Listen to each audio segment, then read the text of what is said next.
Doing okay? Yeah. Okay. You know what? This is the first time I don't have to come here and tell you that the number looks worse. At least it looks the same. And it's better than the hospital number, for sure. 19%. Okay? Yeah. Okay. How do you feel? Any updates? As far as what? Like as far as what? The plan that we went through, you know? Transplant, right? Right? UC Davis, right? And then Dr. Otero. Yeah. At any point am I supposed to be hearing from any of these people? Yes. I haven't heard from, nobody's called me from UC Davis or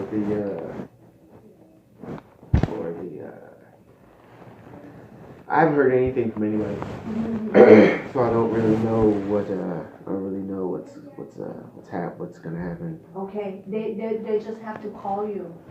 Okay, I will have Bianca call them again. Okay, did you get a chance to talk to your mom again about? She talked to her about what as far as Are you open to her being the donor or having her go in with you to any of these appointments, especially the UC Davis one? she's gonna want to. I figured. Yeah, she's gonna want to, but I don't want her because she's gonna try to force this, and I don't want to take her kidney, and it's not her decision. She doesn't understand it's not her decision, it's mine. And regardless of how she feels about it, I'm not gonna change my mind. I don't want her to donate her kidney to me. I just. Okay, you know, I don't you know her, very well. But at least if she wants to go along with you to the transplant appointment, I think you should let her, because they like it when there's family involved. I recently had patient rejected because of lack of family support. Well, she's on dialysis and her husband's on dialysis too. I mean, you would think that the most logical way is to give her the kidney so that she could support her husband. But they rejected her because of lack of, social support, basically. But if you go with her and they see that, okay, well, you know what, you have pretty good social support, family support, that's a plus. Okay? No, why? I don't understand this. Why would they reject you because you don't have social support? Oh, That doesn't seem like that has any bearing on, right. Like, this person needs to live. Right. Who cares if they have any friends? Right. Makes no sense. A lot of things there, make no sense. I'll give you another example. BMI, body mass index. You could have someone with high BMI, but that person's fit because he could be a bodybuilder and some autoimmune and some weird conditions with him. Could be a really tall person too. But if the BMI exceeds 35, 39, depends which center you go to, they could reject you without even looking at your muscle mass at all. Okay? So, I don't know who came up with this thing. There are a lot of room to improve, so they could improve, but, while we need them, they don't really need us, right? We need them. I want you to get the new kidney so that you don't have to suffer from dialysis, whatnot. Okay? And so, she's gonna want to go anyway, right? Yeah, she is. Okay. All right. So tell me how you feel. You feeling fine? Feeling okay? Emotionally, no. I know. Dr. Powers called me too. She told you about that, huh? Yeah. I think you were there that day. She called me. Physically, I mean, I can move around and stuff, but Right. it's not how I used to be. Yeah. But Yeah. it's like, yeah, I don't know. It's if I just keep talking about it, then people are just gonna be like, "Oh, Carl, you're just a complainer, No. and you're just a quitter, and that's what your problem is. You're just weak. You're not strong." And No, not like that. You know, who cares what other people think anyway, right? They don't, walk in your shoes. They don't understand. So to me, what I'm seeing right now is actually positive. Okay? Okay, let me go over the labs with you. You remember how you went to the hospital and the blood pressure was really high, and now we have, the issues that we talked about last time, it's just flipped like this. Blood pressure's perfect right now. 124. Did you get that at home also? it was something like that. Yeah. So, and you're taking what? Hydralazine?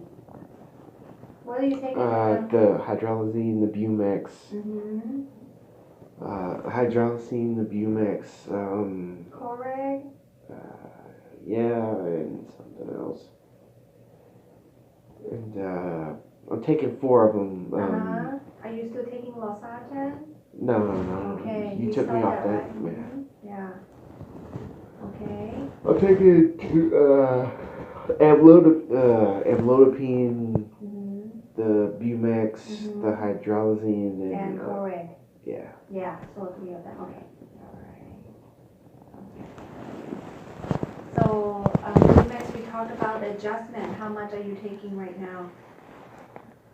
Remember? I told you in the hospital, if you need more, you can take more. If you need less, wean yourself off. Or down.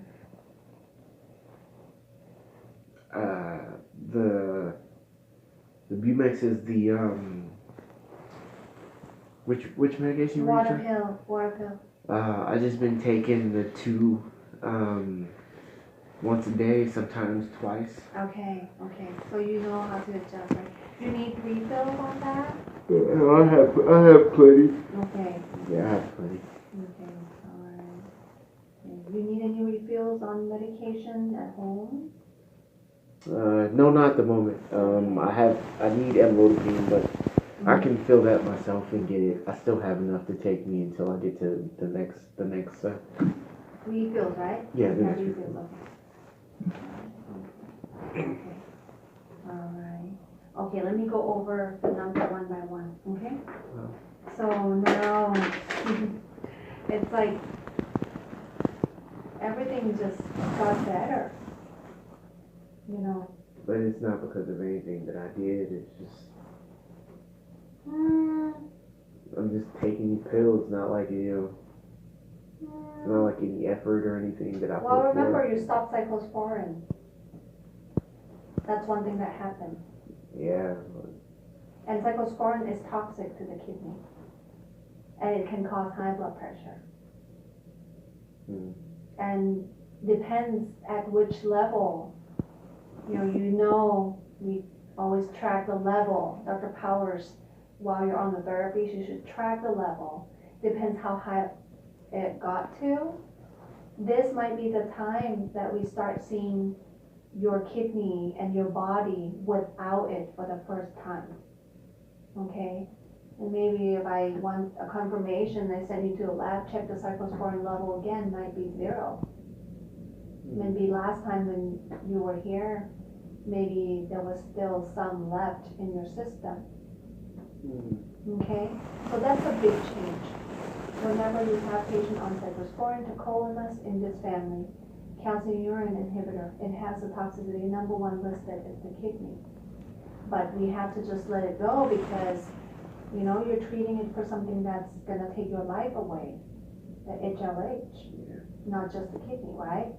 So, you know, I think that might be something that's, you know, explaining all this improvement, okay? So, okay, one by one, the kidney function, I already told you. 19, which is exact same number and better than the hospital number, okay?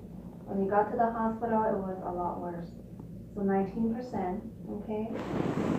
And blood pressure, well controlled, right? Last time it was not, right? And we always had to run around trying to adjust, okay? And the hemoglobin 9, and Dr. Powers is helping us with, you know, the appropriate injection and all that, right? Calcium is normal, okay? Parathyroid is in a good range, okay? Phosphorus is a tad high, but we don't have to do anything. What type phosphorus?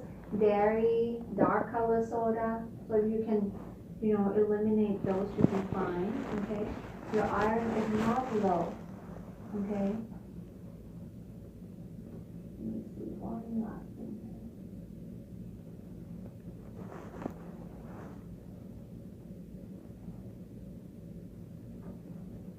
Yeah, and you used to eat a lot of protein,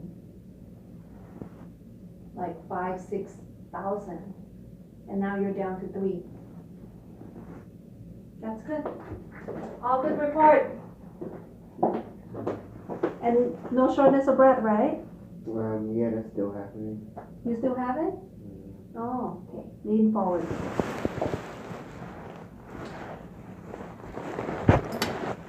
Okay, deep breath.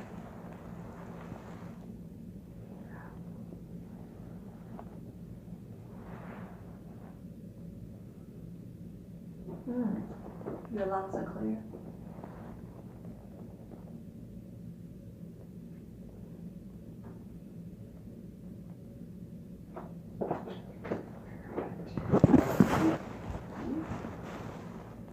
No.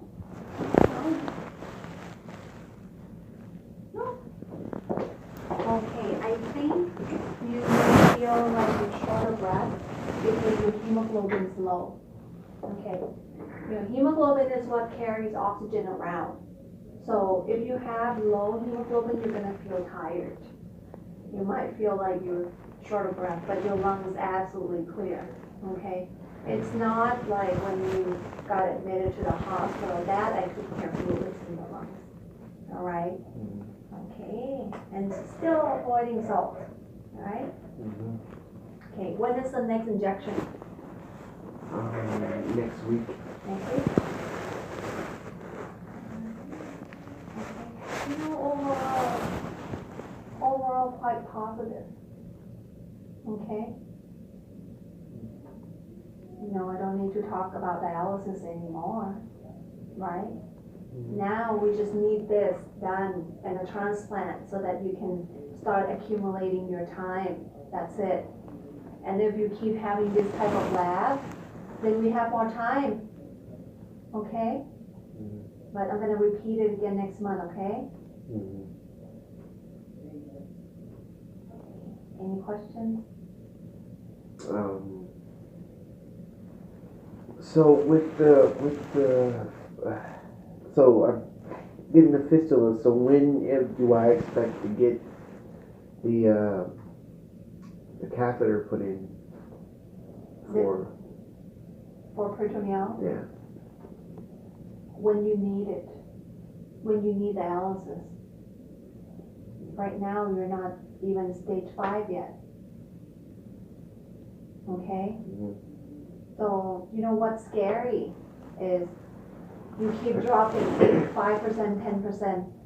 So if we were to follow that trend, this time is when you're going to drop to below 15, right? That would make you stage 5, right? And if you're symptomatic, you don't feel good, that is when we can consider starting dialysis, but you didn't drop. You didn't drop this time, okay?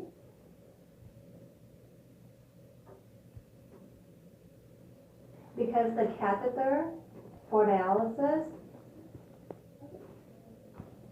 I can make it happen in 2 weeks and then start training for home dialysis almost right away. So we really don't have to rush. This takes time. This is why we have to get it done right now, the shunt.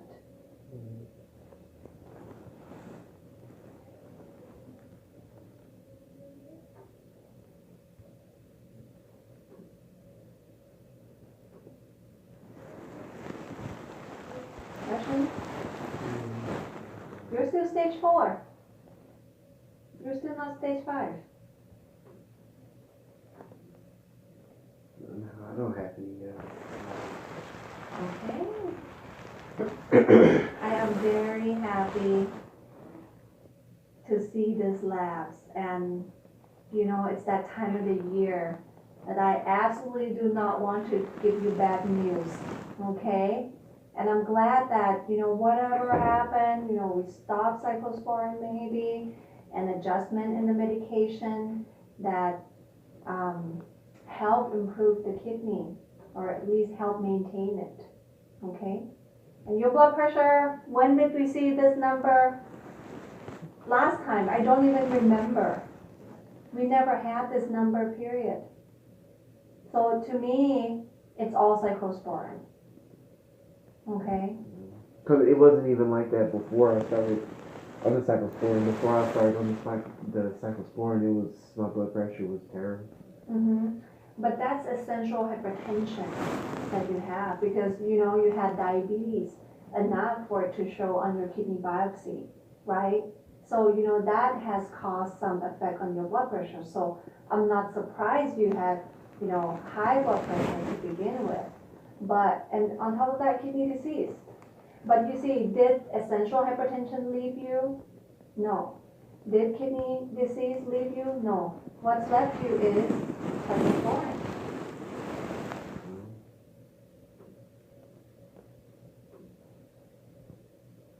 Okay, 1 month, okay? Alright.